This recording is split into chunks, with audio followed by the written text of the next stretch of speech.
Halo semuanya, salam damai Kristus bagi kita semua.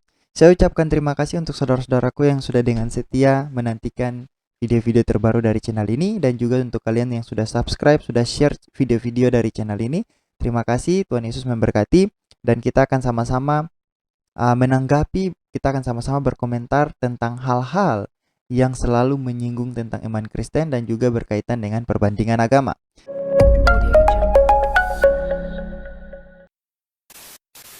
Nah, oke. Kita akan simak salah satu video dari Tovia Singer, yang berdiskusi dengan Don Ditan dan membuat seolah-olah bahwa Don Ditan atau pihak Muslim, para polemikus Muslim Islam itu menyembah Tuhan yang sama dengan yang disembah oleh Nuh, oleh Abraham, Ishak, dan Yakub, dan juga oleh para nabi-nabi dalam bangsa Israel. Dan kita akan simak melalui salah satu pernyataan dari Tovia Singer. Kita akan buat Don Ditan itu terlihat seperti orang bodoh, dan memang dia adalah orang bodoh. Dia adalah orang bodoh ketika dia mengundang Tovia Singer untuk berdiskusi dan membuat seolah-olah bahwa mereka itu satu visi dan satu misi. Mari kita simak videonya dan kita akan komentari apa yang menjadi argumen, apa yang menjadi pernyataan dari Tovia Singer, dan kita akan lihat bagaimana itu bertentangan dengan yang dipercayai oleh Muslim sendiri. Mari kita lihat.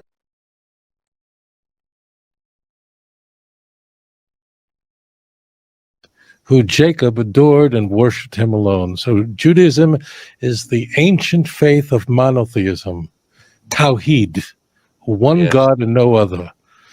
All Muslims know the word La ilaha illallah. There's no God but the true God. That's the foundation of Judaism. So number one, there's one God and no other. We worship no one else. We worship no prophet. We worship no man. Worship no woman. Only God. That's very important. And because God is all Oke, jadi dia memberi kesan, sebelum kita lanjut, dia memberi kesan bahwa seolah-olah Muslim itu menyembah Tuhan yang sama dengan apa yang disembah oleh Yahudi. Makanya dia membandingkan antara Tuhan yang menurut dia tunggal di dalam Yahudi, menurut dia ya, karena kalau kita baca perjanjian lama sendiri itu banyak orang-orang Yahudi beranggapan bahwa Tuhan itu sebenarnya tidak tunggal secara mutlak. Tidak tunggal secara mutlak karena mereka mengenal yang namanya Malak Yahweh, mereka mengenal yang namanya Davar Yahweh. Jadi menurut mereka tidak mutlak secara tunggal. Nah, dia ingin membuat kesan seolah-olah bahwa Yahudi dan Islam itu menyembah Tuhan yang sama. Dengan menyatakan salah satu pengakuan iman Islam yaitu la ilaha illallah, tiada Tuhan selain Allah, dan lain sebagainya. Lalu kita akan lihat pernyataan berikutnya inilah yang akan membuat Don Ditan sebenarnya harus malu. Harus malu dengan mengundang Tovia Singer. Mari kita lihat. Powerful, and he is alone. He therefore must be a God of mercy and love. Because the oneness of God, why is it so important that there's one? Why is this so critical? Because if there's one God and he's all powerful, karena jika ada satu Tuhan dan Dia Maha Kuasa, saudara perhatikan, karena jika ada satu Tuhan dan Dia Maha Kuasa, that means he didn't need this world. He doesn't need you or me. There's nothing you have. Kita lihat kembali lagi. That means he didn't need this world. Artinya, dia tidak memerlukan dunia ini, dia tidak memerlukan kamu atau memerlukan aku. Itu yang dikatakan oleh Tovia Singer. Jika Tuhan itu Maha Kuasa, artinya dia tidak memerlukan kamu, dan dia tidak memerlukan dunia ini, dan dia tidak memerlukan aku. Doesn't need you or me. There's nothing you have that you can offer God. And tidak ada yang kamu miliki yang bisa kamu tawarkan kepada Tuhan. Therefore, he must be all merciful and all loving. And therefore, Judaism is connecting with God in worship and reverence, love, and seeking out his mercy. So it's a very ancient faith that goes back to the beginning of man. Oke, jadi poinnya di sini adalah yang ingin saya bahas ya. Jadi dia tadi kan menyamakan antara iman Islam kepada Allah Subhanahu wa taala yang menurut dia menyembah Tuhan yang satu sama seperti yang disembah oleh Yudaisme, oleh para nabi sebelumnya dalam Yahudi. Lalu selanjutnya dia menyatakan bahwa jika ada satu Tuhan yang maha kuasa, maka dia sebenarnya tidak membutuhkan aku, tidak membutuhkan kamu, tidak membutuhkan dunia ini. Tapi itu sangat bertentangan dengan apa yang dinyatakan oleh Islam, keyakinan Islam sendiri. Itu sangat bertentangan dengan apa yang diyakini oleh Al-Quran, dinyatakan oleh Al-Quran, bahkan dinyatakan oleh Muhammad sendiri. Mengapa saya katakan bertentangan?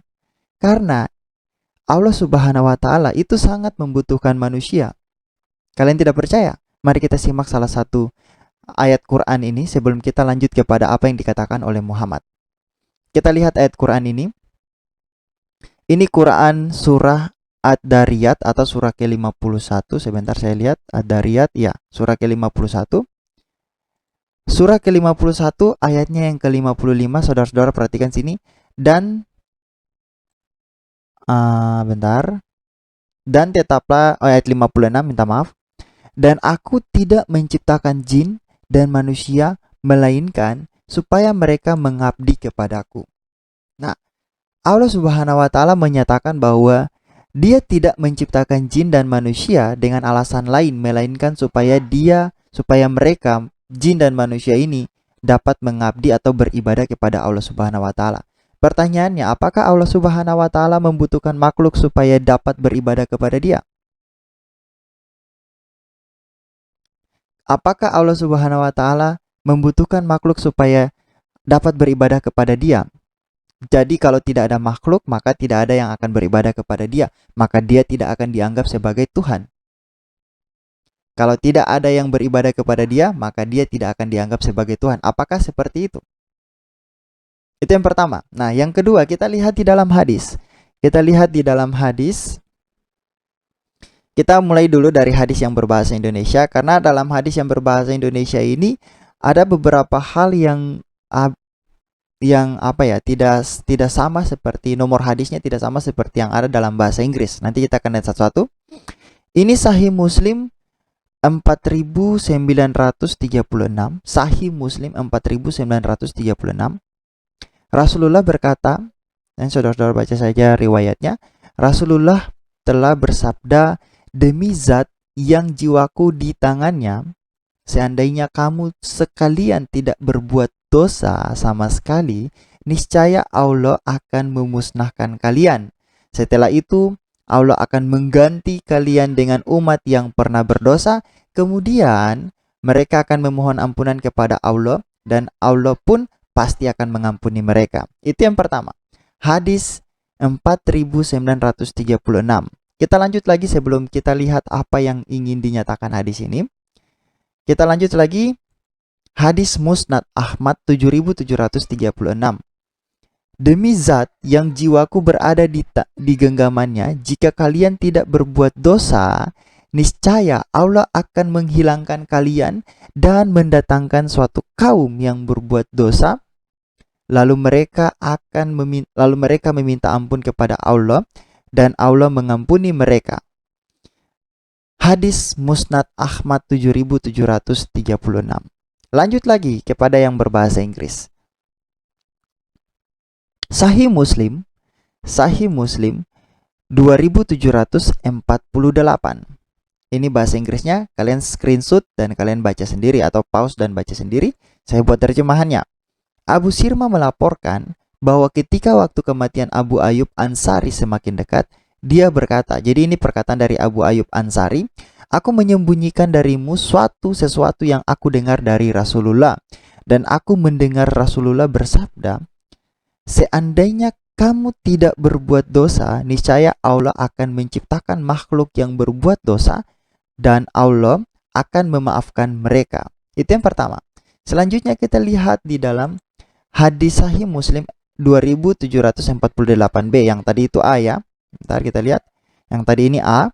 Nah ini yang B. Silakan pause sendiri dan kalian baca sendiri bahasa Inggrisnya. Kita lihat yang terjemahannya.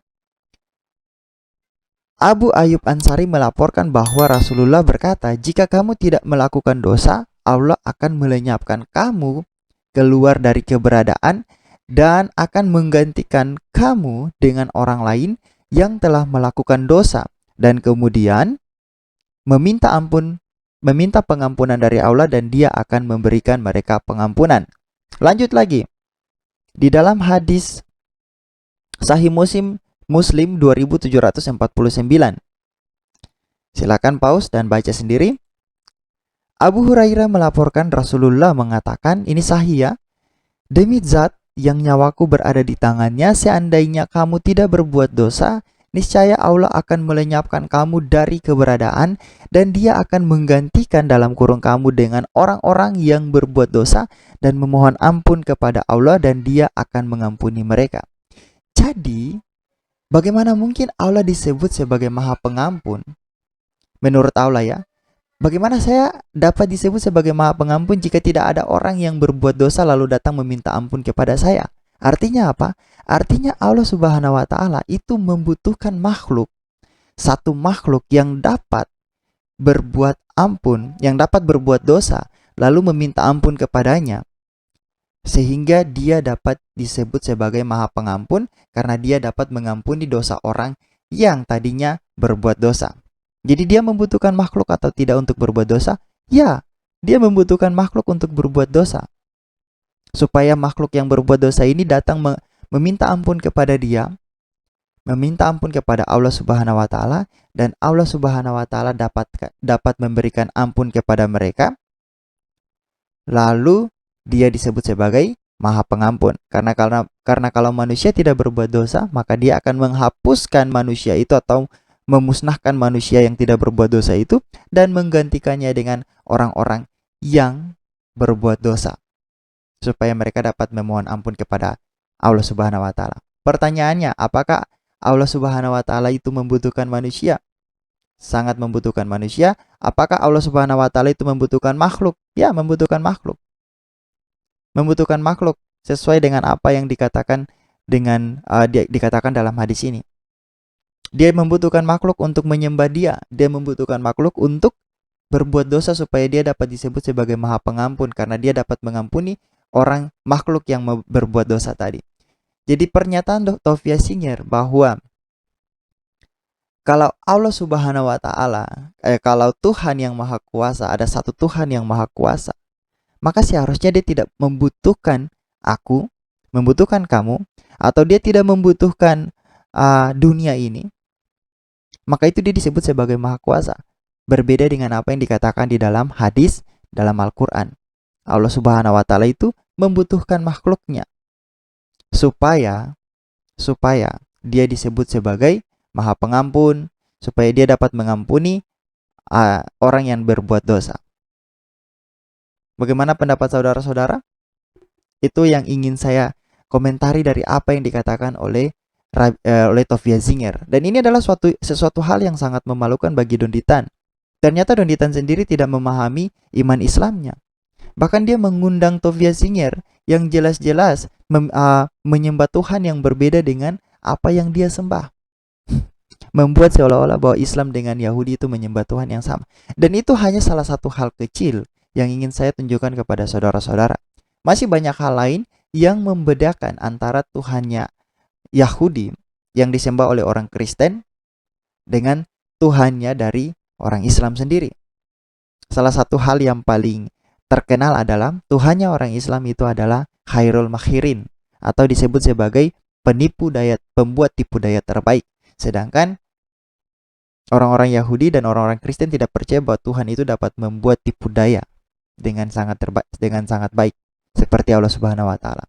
Di dalam Alkitab hanya menyatakan bahwa pembuat tipu daya terbaik itu adalah iblis, bukan Tuhan. Karena iblis disebut sebagai bapa segala dusta. Bapa segala dusta. Bapa penipu. Oke? Itu saja yang ingin saya sampaikan kepada saudara-saudara.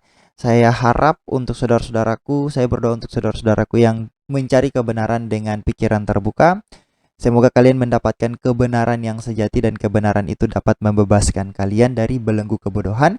Dan untuk saudara-saudaraku Kristen, Terus kuatkan iman kalian di dalam Kristus, karena di dalam Kristus kalian telah menemukan kebenaran yang sejati. Kita jumpa di video berikutnya. Tuhan Yesus memberkati.